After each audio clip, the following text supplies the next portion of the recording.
अगर आपने कभी दवात में कलम जुबाकर तख्ती पर लिखा है, छत पर लेटकर तारों से बातें की हैं, या कंचे जीतने पर दोस्तों के सामने सीना चौड़ा किया है, तो आप उस खुश नसीब पीढ़ी से हैं जिसने सिर्फ जिंदगी नहीं, असली बचपन जिया है।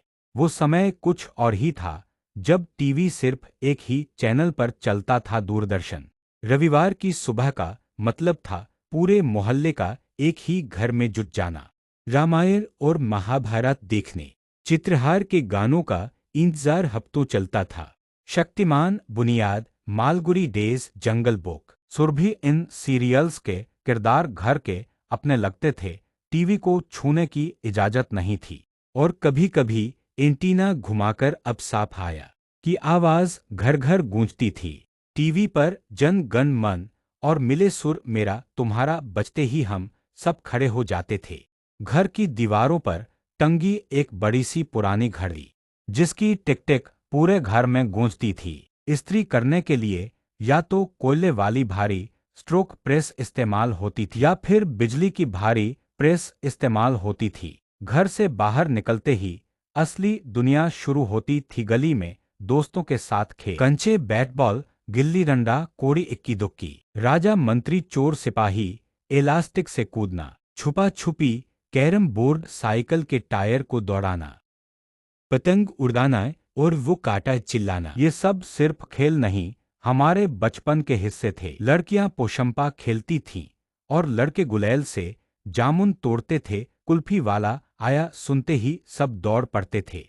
बारिश में नहाना, मिट्टी में खेलना और फिर बिना बीमार हुए उठकर अगली सुबह फिर भाग जाना, यही हमारी इम्यूनिटी थी। जेब में 1 रुपया तो वो दिन किसी खजाने से कम नहीं लगता था। चूरन, पान पसंद, बबलगम, कुकी, बर्फ का गोला, बुढ़िया के बाल, बहुत प्रकार की टॉफियां, पटाखे और मिट्टी की गुल्लक। इन छोटी छोटी चीजों ने हमें सिखाया था कि खुशी महंगी नहीं होती। मिट्टी से खिलौने बनाना, जैसे मिट्टी का फोन, मिट्टी के बर्तन, मिट्टी की गाड़ी या चूल्हा बनाना हमारी क्रिएटिविटी थी।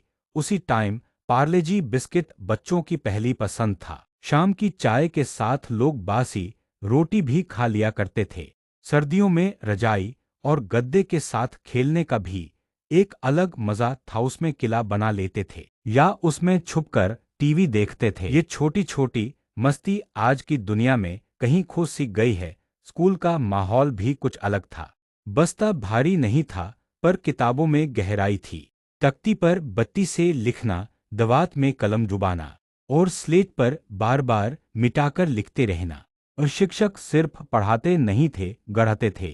स्कूल की छुट्टियों का इंतजार और गर्मियों की छुट्टियां, जिनमें दोपहरें आम के पेड़ पर चढ़ते गुजरती थी।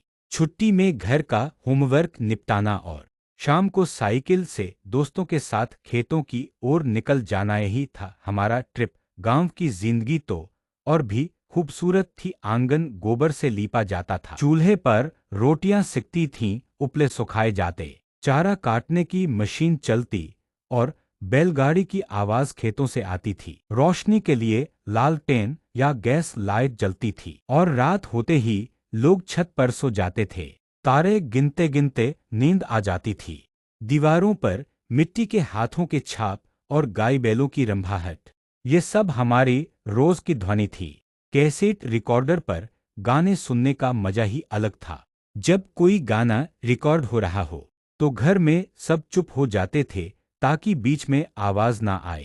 टेप फंसने पर पेंसिल से घुमाकर ठीक किया जाता। रेडियो पर बिनाका गीत माला, विविध भारती और छाया गीत सुनते हुए कितनी ही शामें बीत जाती थीं। होली, दशहरा, दिवाली और ईद पर आस पड़ोस के सब घर एक हो जाते थे। मेले में बायोस्कोप, झूले, रंग बिरंगे गुब्बारे और मिट्टी की मूर्तियां, खिलौने उस समय की सबसे बड़ी एंटरटेनमेंट थी। कभी दोपहर में घर के दरवाजे खुले छोड़कर सोते थे, बल्कि मोमबत्ती की रोशनी में कहानियां चलती थीं। सब एक साथ टीवी देखते, एक साथ खेलते और एक साथ बड़े होते थे। वो समय चला गया, लेकिन कहीं कहीं वो मासूमियत खो गई है। कभी स्लेट निकालकर 2 लाइन लिखो, लेकिन दिल में अब भी जिंदा है।